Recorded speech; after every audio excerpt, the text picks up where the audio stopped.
Yo, top of the morning to you, wealth champions. Y'all know what it is, man. It is a brand new week. So it's a brand new daily hustle with yours truly, H Cortez, the one and only financial health mentor, everybody's favorite fatherpreneur. And today is what? December 9th, Monday, December 9th, 2019. We are winding down this decade. And because we're going into a new year, I thought it'd be fitting for me to spend this next week, in fact, these next few weeks, helping you in an area that I personally need a whole lot of help in, and that is goal setting. So let's talk about SMART goals right now. Then as the week progresses, we'll continue to build up on our ability to set SMART goals, because one of the reasons that people don't seem to achieve a lot of the goals that they have set for themselves is because they don't know how to set goals in the first place.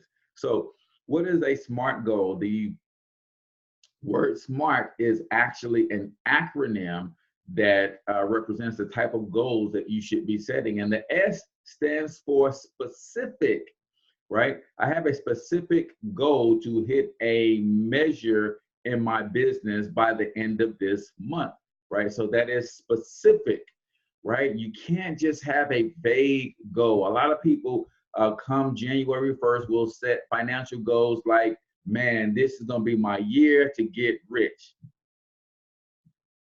Okay, you're going to have to define what rich actually means, right? You have to be specific with it. You can't just say, I want a lot of money, right? You have to be specific with your goals. The second letter in SMART is M. So that letter M stands for measurable, right? Okay, if you're going, like in my case, I'm going after a certain position in my business. So how do you measure that? Well, I measure that with the amount of people that I bring onto my team, the amount of customers that I help get their credit right, and those sorts of things, right? So I can actually measure that. Are your goals measurable, right? That's why they have to be specific, because if they're vague and you say, hey, I just want to have a lot of money in 2020, how can you measure that if you haven't put a specific dollar amount on a lot of money? A lot of money could be $100 for you. A lot of money could be $1,000 for you. So you have to have goals that can be measured, because when actually reaching the goals, if they can't be measured or tracked, then how do you know you're on the right path, right? So you got S, you got M, and then you have the A. The A stands for attainable, right? Or achievable. Sometimes people set some goals that can't even be achieved, right? So you can't say that if you are broke, busted, and disgusted today, you want to be a multimillionaire next week. And because that's not going to happen outside of you hitting the lottery, right? Or a long left lost relative dying and leaving you a bunch of money that you had no clue about, right? So they have to be attainable and achievable so that you can create an action plan to help you get there, right? So you got the S, you got the M, you got the A, and then you got the R, right? The R stands for realistic, right? Are your goals even realistic? And not to say that you shouldn't be thinking big, not to say that you shouldn't have lofty goals, because I'm willing to bet that when the Wright brothers and their contemporaries were talking about creating flying machines, people didn't realize that those were realistic goals, right? People thought they were crazy.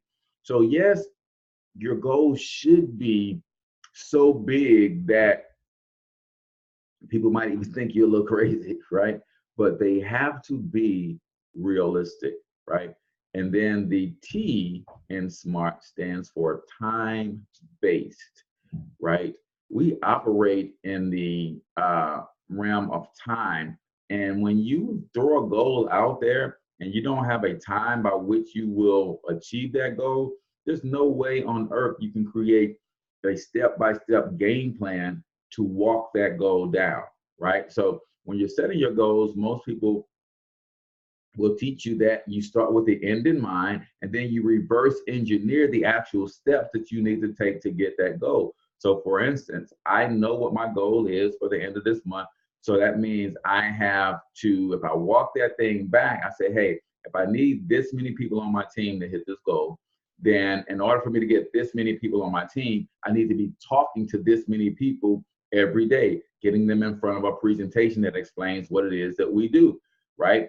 And based on that amount of people, then I need to be following up with this amount of people every single day. So I can start with the end in mind, and I can reverse engineer a daily game plan, because I know it is December 9th. So I have 20 days left in this month. So I need to have an action plan for what I'm going to do day by day for the next 20 days that will land me on the goal that I have set for myself. So specific, measurable, attainable, realistic, and time-based goals is what you should be looking to set in 2020. I actually have a cool book on goal setting. It's a short little ebook, nice read. If you're interested in that, all you gotta do is comment ebook below this video, and I will send you a link to where you can download that book. But I just want everybody who's planning to set resolutions this year to know how to do that properly. So the next few days, we'll be talking more and more about goal setting. So if you, my friend, got any value out of this video today, then do me a huge favor. Hit the like button on this page first and foremost. If you're watching on YouTube, hit the like button or the subscribe button on the YouTube channel. Then hit the like button on the actual video, or give me a thumbs up or a thumbs down on YouTube if you don't like it. I'm cool with that too. But then if you got any value, go ahead and hit the share button, man, and share this with someone, either directly in their inbox, share it on your timeline, but put this in the hands of someone who would appreciate this type of information. You just never know how you could bless somebody's life. Last but not least, man, if you are the type of person who says 2020 is a year that I'm going to get my finances in order, then I have an ebook called Wealth Creation Playbook that you can check out. All you have to do is go to myfamilyempire.com, download that ebook, but also check out our instant pay raise strategy, how we're helping working class people increase their cash flow by getting an instant pay raise based on a simple strategy that most working class people don't know anything about. Could an extra $200 to $600 change your life in 2020? I'm willing to bet that it could, right? So make sure that you check that out, myfamilyempire.com. Until I talk to you guys tomorrow, I want you to get your money up, because you absolutely can do it. But more importantly, you deserve to do it, each and every single one of you. Now hustle up.